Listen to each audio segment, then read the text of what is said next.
Okay, hi everybody. Thank you for coming to the Sociology Club podcast, The Change Makers. So, a little bit about the podcast, if you're not familiar, we kind of just talk about sociological topics at A&M and also outside of A&M and just kind of provide the academic support for our members.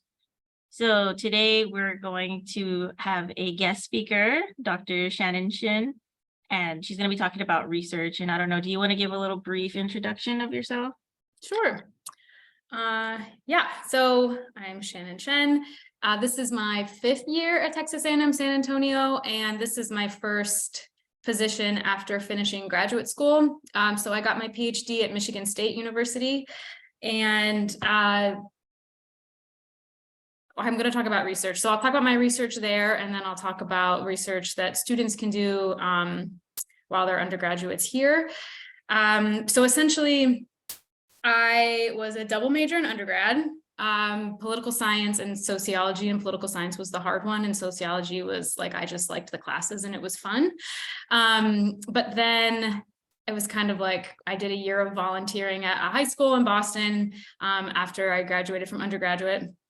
And I didn't really know what I wanted to do. I just knew that I liked school and I enjoyed being there and I was pretty good at it. So I applied to sociology PhD programs, not really knowing what that meant. I just knew it would be more school, and I knew that that was like the highest degree that I could get in my field.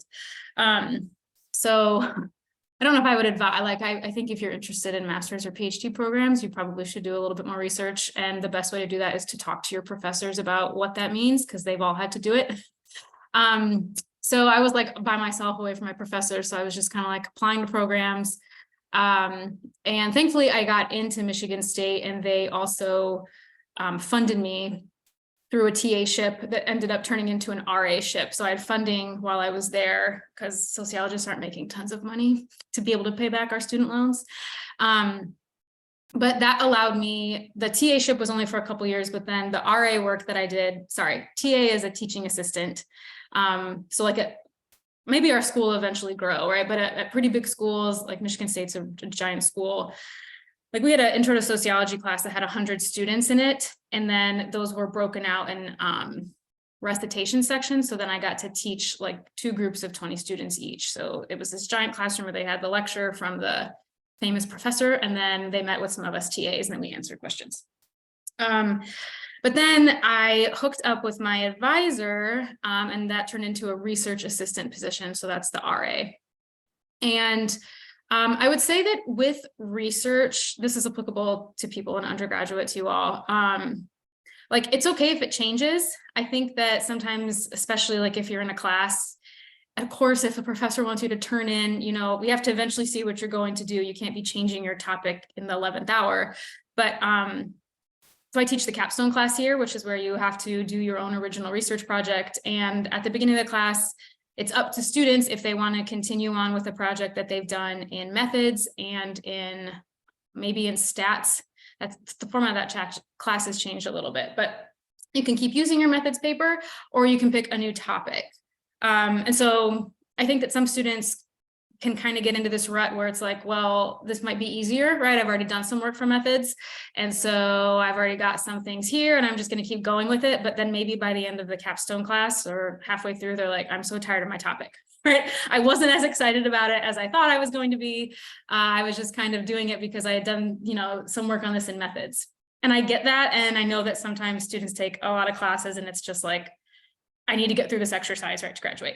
But at the same time, research interests can definitely change. Sometimes you read one paper and you're like, I had no idea that I could think about this topic this way, or I could study it this way, or that this theory could be applied to it. This opens up, so many new avenues. So definitely, like if you're thinking about doing research here, or even if you are moving on to maybe like graduate program thinking, I went into grad school wanting to study gender. It was pretty broad, gender inequalities. And then I totally transitioned, and my research now focuses on health and sexual behaviors of older adults. So that kind of came about that my advisor in grad school, so master's and PhD programs you'll have an advisor, and they're there to kind of walk you through the process of going through your thesis. And so she had this amazing data set. So I use secondary data in my analysis. I'm a quantitative researcher. And it was collected by the University of Chicago, and it was several waves of data from this group of older adults. So people 62 and older is where they started for the first wave. And they asked tons of questions, but some really cool measures that were in there were sexual behavior questions, which now there's more research on sexual behaviors of older adults, but there wasn't a lot back in 2005 when they started.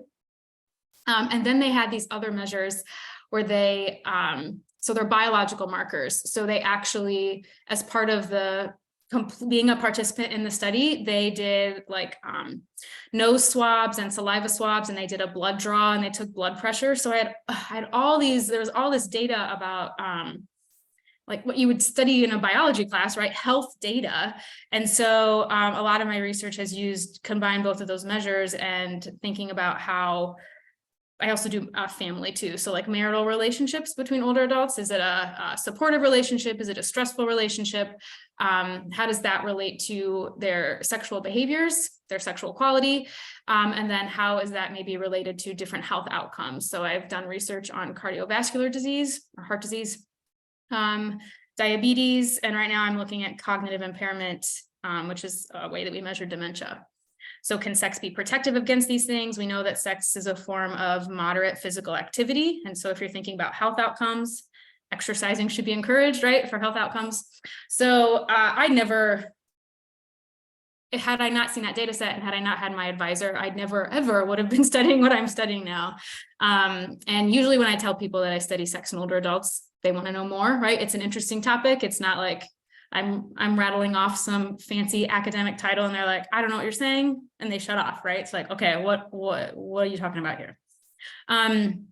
So that's to say that for you all as undergraduates thinking about research, there's kind of, I think, two ways that it's available to you now. So you've got definitely your classes where as you get more advanced, it's kind of like a little bit more structured in those earlier classes, you know, like intro and problems and things. But even with the craft class, like you are creating ideas, right? You got to make a thesis statement, ask some research questions. And so you could kind of take advantage of those places to start exploring research questions that you would be interested in. So definitely within the classroom. But then the other piece is reaching out to professors that are here and asking them, like, send an email and just say, I'm really interested in getting involved with some extra research. Are there any projects that you're working on? Right. And so, or I want to talk to you more about your research interests. Professors love talking about their research interests. We love it. So if you maybe are kind of aware of what a professor studies and you're like, that would be cool. Like, I kind of think I'm interested in that. Ask to meet with them, right? And part of that conversation could be like, tell me about what you're doing. Can I help you in any way? We'll say yes, right? We would love to have the help. Especially if you've got like Dr. Correa and Dr. Delgado, they do qualitative research. And we have a new faculty member coming in and she does qualitative research, and that takes a lot more manpower, right? It's not just them sitting at a computer like I do in a statistical program. We have to like go out and talk to people and transcribe their stuff. So I think that it can be intimidating to ask professors, like, you know, kind of put yourself out there and ask if you get involved in research, but I think they would look pretty kindly on it. I will say, coupled with that is you'll also want to make sure that you're doing well. And if they've had you as a student, that you've done well in their class, right? If I have a student who's like never shown up to class or hasn't turned anything in, I'm probably going to be like, this is not going to work very well, because there's also that relationship where they would need to be able to rely on you, right? To be able to do some research if they wanted to get involved that way. But it could be really, really cool in terms of the outcomes. So I've got a student now, and literally he just emailed me. I think he emailed like 4 psychology professors, and it was all kind of the same email. Like, I am interested in applying to grad school. I've been talking to some of the other professors and some of the advisors here, and they recommend that I get involved with more research. And so do you have anything that you're working on that I could jump in on, or that I could help out with or be involved with in some way. And so he just presented at the Student Research Symposium, and I'm hoping we could get his paper out.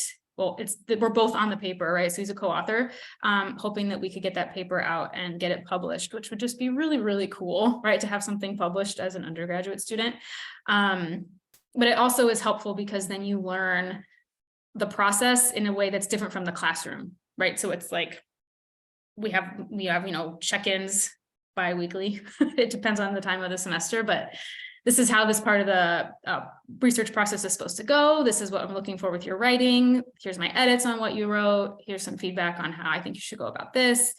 So it's a lot more conversational and kind of that relationship that I was talking about, instead of I'm an instructor and you're a student and here's the rubric and this is what I want you to write, right? Because that's definitely more within the parameters of the class. And that has to happen because classes can have 20 to 30 students, right? And so you have a lot of people doing different things, but if you can kind of develop one of those one-on-one relationships with professors, it could be really beneficial and a good learning experience for you research-wise. That was a lot of me talking. Would you like to take questions now, or did you have more to say about like research and I could talk like about capstone in terms of that research, but if there's any questions, that might like help to direct the conversation a little bit, because I want to be useful to you all instead of you just listening to me give like a mini lecture. Okay, we do have a question for the in class right now. It's me. So I'm gonna, there we go. Hey, cool. Hi. Right here. Okay, cool. Yeah. So I like that comment how you were talking about just like reaching out to professors Mhm. for research. I didn't really think about that. So, but I know I have you for capstone. What are the differences between like the qualitative and the quantitative? Like which one would you say is better? So there's not one that's better. It's more about how so sometimes it's based on the research question, right? So if I wanted to, so some of my studies have been coming up, like my limitations are, okay, so I know that sexual obligation, so feeling obligated to have sex leads to increased stress in older men, but not older women over time. But I can't really say why, because my data set only has certain variables. So that's the quantitative aspect, right? So I've got a variable on sexual obligation, I've got a variable on stress, I've got my gender, I've got my marital status, but I don't have a lot of other questions for why is this happening? It's just me speculating. So if I wanted to do the research on what is happening in these relationships, then that would be more of the qualitative realm. So that could be, if I can get the time or the funding or the people to participate, but maybe going and getting a sample of older couples. I mean, it could be like 25 older couples, right? Doesn't have to be in the thousands, but asking them some of those detailed questions that, like, I see that, things haven't been great with your partner. Like, what's been happening recently? Have there been family issues that have come up, or health issues that have come up, or are there changes or stressors in your life, right? So asking some more questions, but that would give you a lot more detail. So that would be more of that qualitative aspect. So usually it depends on, like, broadly the research question, but then at the same time, I said, like, Dr. Cray and Dr. Delgado are qualitative researchers. And then me and Dr. Simpson, we do a lot more quantitative stuff. So I don't tend to, because that's the area of research that I'm focused in, I don't tend to ask research questions that are qualitative. That's just a ton of work. I don't want to go out and have to collect data. I mean, props to them for going, and they do really, really cool work. It just takes, like, sometimes you need a grant to be able to fund, like, sure, I'll participate in your study if you pay me $50, right? Or they need the time to be able to take off from teaching for a semester and go down and interview people. So qualitative can just be a bit more time consuming. So kind of depending on, like, if you're thinking about reaching out to professors, and which one is, yeah, she does. Reaching out to professors and, like, thinking about who you'd want to interact with or research with, you could look over the type of research that they do, and they might have like you might be more drawn to one than the other. It's not to say that one is, I mean, I know, okay, I also know that when I say quantitative and I mention the word stats, people like freeze up and they hate stats. And I understand that sociologists sometimes are sociology majors because they don't want to do math.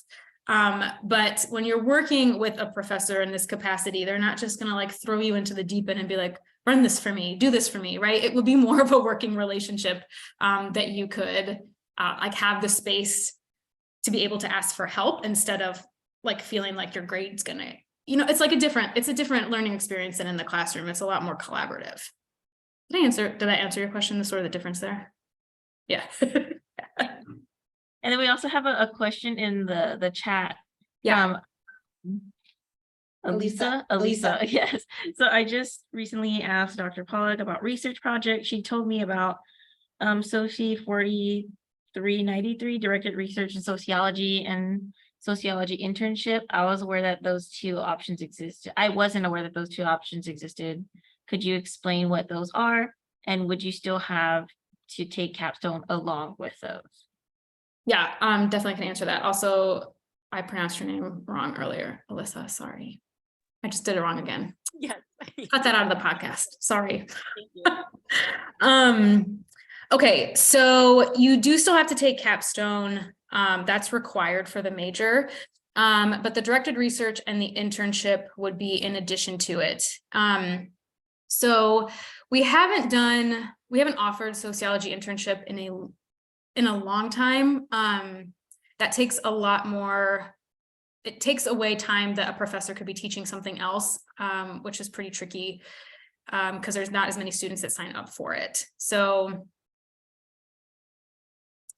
I'm trying to think. I would probably run that by, like, if you're really interested in doing internship in addition to capstone, run it by Dr. Simpson.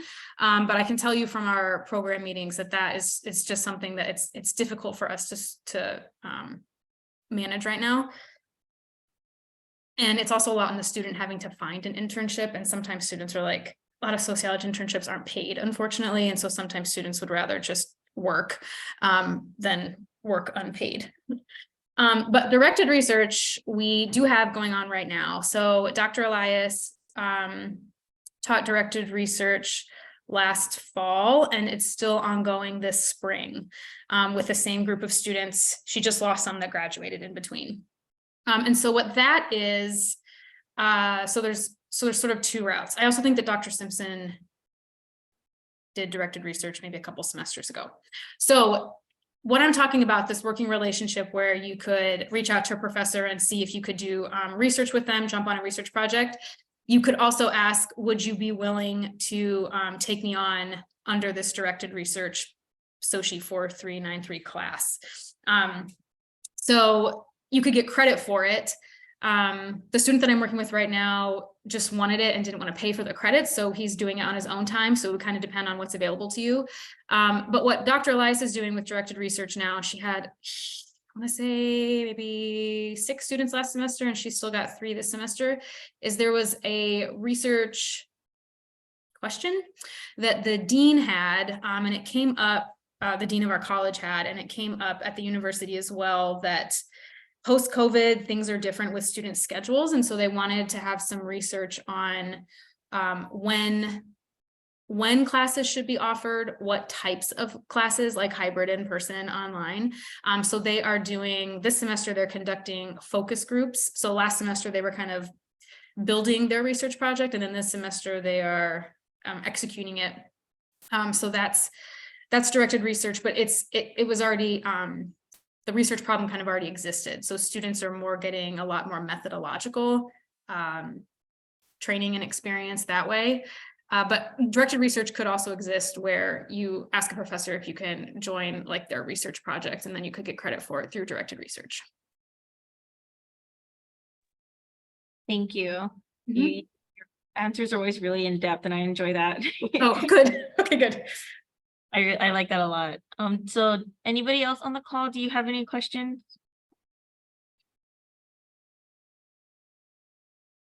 Yes, Elisa said thank you, explains a lot. Lisa, sorry. You're welcome. If no one else has a question, I actually have a question here. Let me get a little got? closer to my face here. Oh, yes, much closer. Hi. Hi. So I have a question about capstone because I'm taking capstone next semester and I am confused. I was under the impression that we were creating our own data, whether it's quantitative or qualitative, like we're gathering it ourselves. Are we going to be gathering it ourselves, or are we going to be using like Exist. pre-existing? Yeah. Okay. So that depends. So there's a caveat. I'm teaching it this semester and there are 21 students and that is the most I've ever had. And so I required students that they had to do a pre-existing data set because I was going to drown. But I know that Dr. Pollack is teaching it next semester and she is going back to how it used to be before the semester, where you can either do a project where you use a pre-existing data set, or you can do a project where you have a research question, there's no data out there to answer it, and so you need to collect your own data.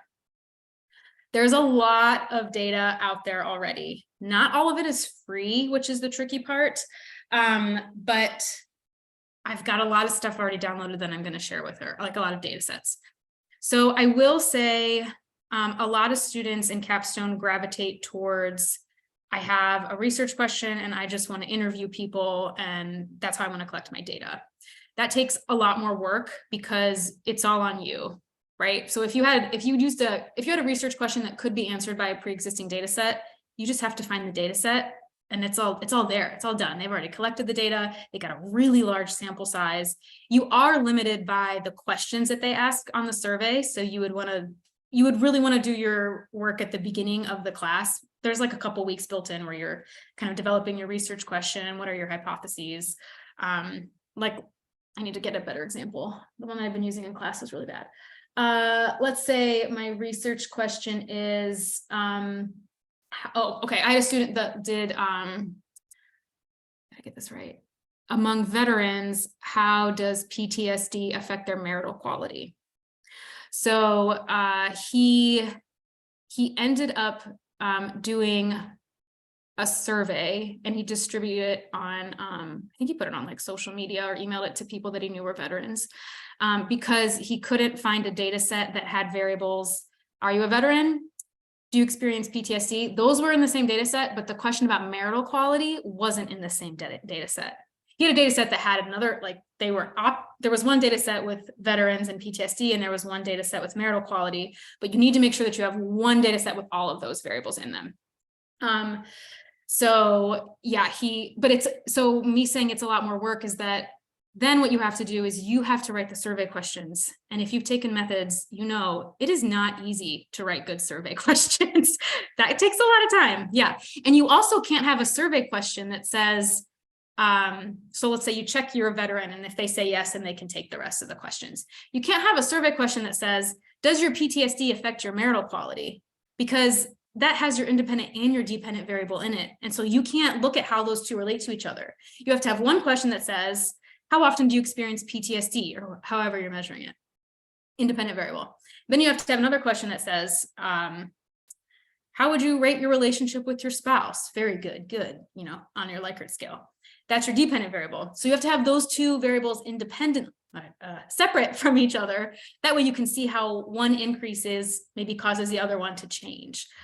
So I've had a lot of students do a lot of surveys, or sometimes they will conduct interviews and they'll record it like on their phones. And again, you still have to have guiding questions, right? And you can't directly ask your research question because then we can't test it at all.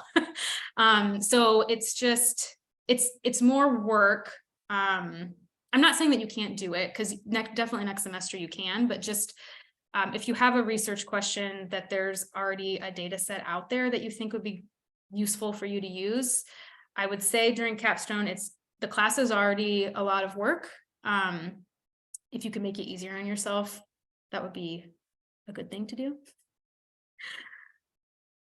Yes, because for mine, I'm struggling to find data sets or just, you know, any kind of research specifically for what I'm looking for. So that's why I wanted to ask. What are you looking at? So mine, I don't know the exact like word for word Mhm. research question, but it's basically looking at anonymous anonymous online gaming spaces versus non-anonymous online gaming spaces and not misogyny, sexist language and behaviors on these towards people perceived to be women. Yep. That's really specific. Yeah. Hard because there's a lot of research and data on anonymous spaces and non-anonymous, but there's nothing for gaming. Mhm. A lot of the gaming data is a lot from a men's perspective. They'll ask men their experiences and why they partake in certain sexist Yeah. actions. But there's not really many that I've seen where they interview women. There's some, but there's not many. So, okay, so if you're in a situation like this, even if it's not capstone, right, you just want to go and collect data. And you're reading articles that have kind of, like you were saying, so there's some research in this area and there's some research in this area, but they don't apply it in video game settings.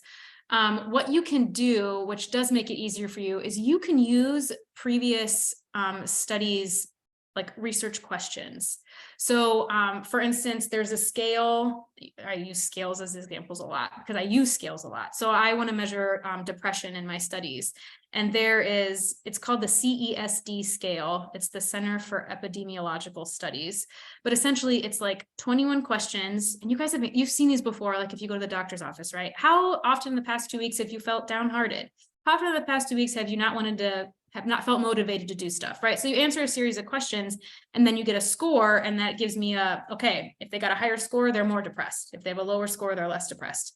And so you could just use those questions. So copy them, but then you cite the author of the scale that you're using. So you could cite that study might be using it. You have to make sure you have the original source. But I've had lots of students do that too, right? So my student that did the marital quality study, I study marital quality, and I was like, this is what you need to use, right? So he already had those questions, and I knew they were great because they've already been cited 1,000 times. So I don't want to say there's not, but I'm not aware of any data sets that would have those specific measures in it. But if you are already reading stuff that's got stuff on your independent, stuff on your dependent, and then you could toss in some questions specific to yours, that would be an easier route if you do have to collect your own data. Thank you. I appreciate that because I was a little confused. Yeah. We have another question online. Daniel, you have a question? Well, yes, I was actually just going to say that I can relate to that because I'm doing research on first generation students, college students, and how lack of support, issues with assimilation and other stuff affect their academic achievement. But Mhm. whenever I was looking at the data sets, I really couldn't find any, like, I guess help. So I feel like I have no other choice but to do qualitative research. But I do agree that quantitative would make it easier for me, so Yeah. I don't know. It's just I I don't know what to do.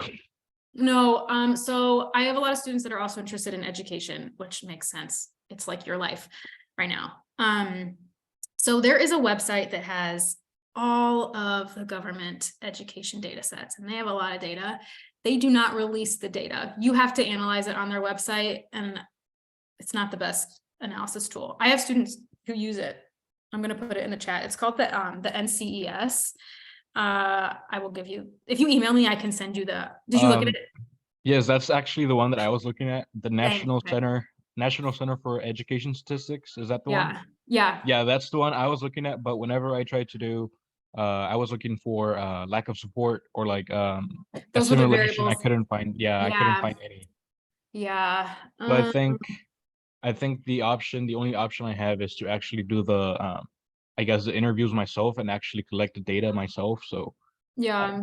But you could look at how they're wording questions about first generation status in those studies, and you could use that language. Just make sure you always cite, if you're using someone's language, always cite them.